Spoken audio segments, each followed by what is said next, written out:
Now this GX era archetype caught me the most off guard when I actually saw it receive new support very recently.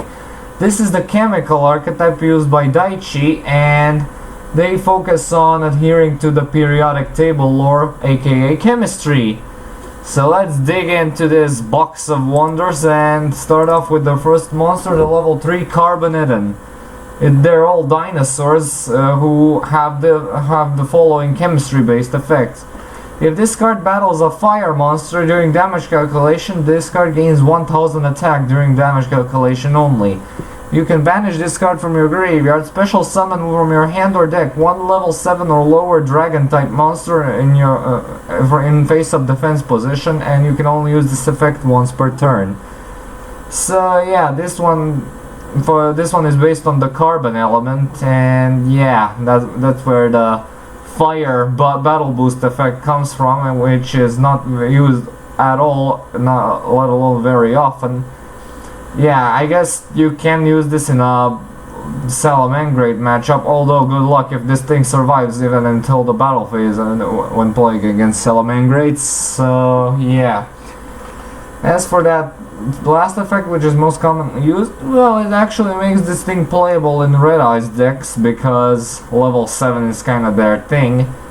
And yeah, you should always take in a few of these when you're playing a Red Eyes deck. And one of the monsters you can actually summon with this thing is, according to the Wikia, one of the archetypal monsters, that being Hyozenryu, which is a monster with 2100 attack and 2800 defense.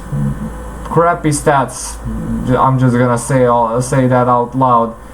If you crave a monster level 7 dragon with 2100 attack, then just run Ancient Fairy Dragon when it gets unbanned. Don't focus on this. Or Lambradite Dragon, who also happens to be a tuner monster.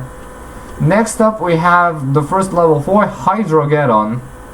It's a level 4 with, of course, I just said that, dinosaur as well. When this card destroys an opponent's monster by battle and sends it to the graveyard, you can special summon one Hydrogeddon from your deck. Pretty cool, actually. Not many archetypal monsters can brag about special summoning a member of their own archetype when destroying an opponent's monster. The only other example I can think of being Flamewell Fire Dog. However, this one special summons another copy of itself specifically. However, that can also be useful because, yeah, combo extensions and everything, and you can quickly go from 1 to 3 of them within a single battle phase. Of course, you have to have decently high attack for this thing to go off properly, so yeah. Their next monster is the another level 4 Oxygeddon. When this card is destroyed by a battle with a pyro monster and sent to the graveyard, each player takes 800 damage. So yeah, this thing might as well be a vanilla monster since it's only ran due to it being a material for one of their monsters, which we'll get into later. And being the highest beat stick they offer, that's also the level 4. And yeah, that's pretty much everything I have to say. Both players taking 800 damage is kind of weird, so yeah. Their next monster is their newest piece of support in terms of monsters, that being Deuterion. It's a level 5 with 2000 attack, and you can discard this card, add one bonding spell or trap from your deck to your hand, and if this card is normal special summon, you can target one Hydrogeddon, Oxygeddon, or Deuterion in your graveyard, special summon it. You can only use each effect of Deuterion once per turn. Alright, so the bonding spell or trap, we'll get to that in a bit, but yeah, this thing is most commonly used for its discarding effect because the previous monsters are used as materials for a certain monster, which we'll get into in a second, in order to summon it. So yeah, also being level 5 is very annoying, so yeah, discard this thing all the time and you should have no problems with it. Their next monster is their first boss monster, that being Water Dragon. It's a level 8 with 2800 attack and 2600 defense, a sea serpent apparently in the monster type, and cannot be normal summoned or set. Must be special summoned with bonding H2O. The attack of fire monsters and pyro monsters on the field becomes 0.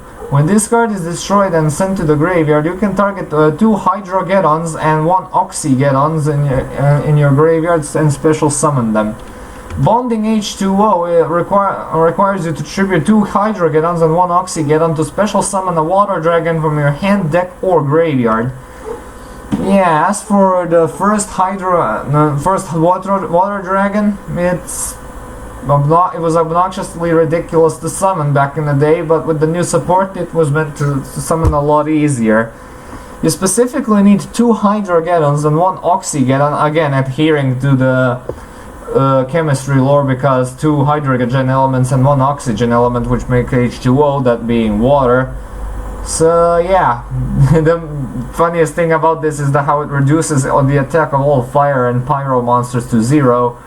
So yeah, it makes those Salamangrates cower in fear, although good luck summoning these things against Salamangrates in the first place.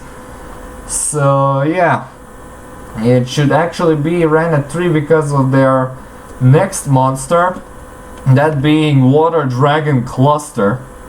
It's a level 10 this time around, with stats of the original Water Dragon. Cannot be normal summoner set, and must be special summoned with the effect of a bonding spell or trap. And if this card is special summoned, you can activate this effect. Effect monsters your opponent currently controls cannot activate their effects for the rest of this turn. Also change their attack to 0 until the end of this turn. Quick effect: you can tribute this card to special summon 2 Water Dragon from your hand or deck in defense position, ignoring their summoning conditions. So yeah, this is a straight upgrade over the original Water Dragon for sure. It negates the effects of all effect monsters and reduces their effects to their attack to 0 until the end phase, of course. And it's around a nice effect to have. And also you can dismantle it to summon 2 Water Dragons from your hand or deck, meaning it giving you rank 8 material, which is always a plus in my books. So yeah, this thing this thing is usually ran at 2 max, so yeah, you should never have a problem with running this at 2 max. Next up we have their other spell card and their final spell card next to Bonding H2O, that being Bonding D2O. Tribute 2 Deuterian and 1 Oxygeddon in your hand or field. Special summon 1 Water Dragon or Water Dragon Cluster from your hand, deck, or graveyard. This is treated as a special summon with the effect of Bonding H2O. If Water Dragon or Water Dragon Cluster is sent from the field to the graveyard while this card is in your graveyard, add this card to your hand. You can only use this effect of Bonding D2O once per turn. Okay, you can clearly see how they wanted you to be able to, as easy to summon their boss monster as to put a simple level 4 onto the field. It really shows here. You should always run 3 of these. You should actually run this over the regular Bonding H2O. However, the regular Bonding H2O should be run at 1 as well. The best thing about this is that you can actually tribute monsters from your hand as well, so it's actually counts as a pseudo ritual summon as well. It specifically has to be Deuterian, so yeah, you can't get his discarding effect most often, so you should max out on Deuterian because of this. And this thing returns to your hand even if you activate the effect of Water Dragon Cluster from your field. So yeah, this is actually a very nice card to have, and should always run 3 of these at all time. And the last card is the trap card Bonding DHO. Shuffle 1 Deuterian, 1 Hydrogeddon, and 1 Oxygeddon from your hand or graveyard into the deck. Special summon 1 Water Dragon Cluster from your hand or graveyard. You can banish this card from your graveyard, add 1 Water Dragon or Water Dragon Cluster from your deck or graveyard to your hand. So yeah, this is actually a decent comeback option if you want to, if you used, for example, a Water Dragon for trade-ins, so you can resummon it back from the graveyard. And I actually don't see much reason to run this at any more than 1 because of the sheer power of Bonding D2O. So yeah, this is perfectly fine at 1. It shouldn't be run at any more than that. Alright, grades. Consistency, they're dinosaurs, so they have access to Fossil Dig, and they have access to Miscellaneosaurus, and some other generic dinosaur support, which was immensely boosted in the recent years. So I'm actually gonna be a bit generous and give them a 3 out of 3 there. Their power purely exists on Water Dragon and Water Dragon Cluster, which sometimes can be a bit too tricky to summon. However, they do have access to it nearly consistently, so I'll give them a 2 out of 3 there. Their comeback ability purely depends on bonding DHO or bonding D2O if you manage to get the appropriate setup. However, if the opponent shuts down spell cards completely, like Horus Black Flame Dragon or Magical Secret Village of the Spellcasters, you're pretty much done for, so I'm actually gonna give them a 1 out of 3 there.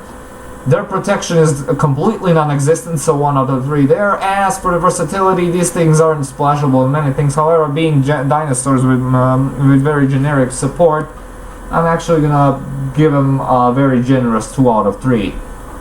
So the fact that they gave them support in very recent years, means that these things are probably gonna get some more support in the future.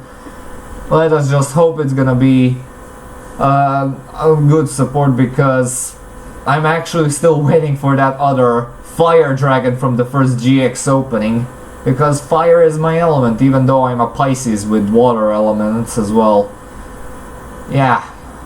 Let's just wait what Konami does, what kind of chemistry is occurring with this archetype, because aesthetically it's not my favorite of the archetypes, because I'm not very good with chemistry, unless it's sexual chemistry, that is. Yeah, I've rambled enough about this. Yeah, I'm gonna cut myself off here. Thank you all so much for watching. Stay tuned for more videos, book and updates. Comment, like, and subscribe. And as usual, I'll upload the next vid whenever I can. See you all. Have a good day and peace.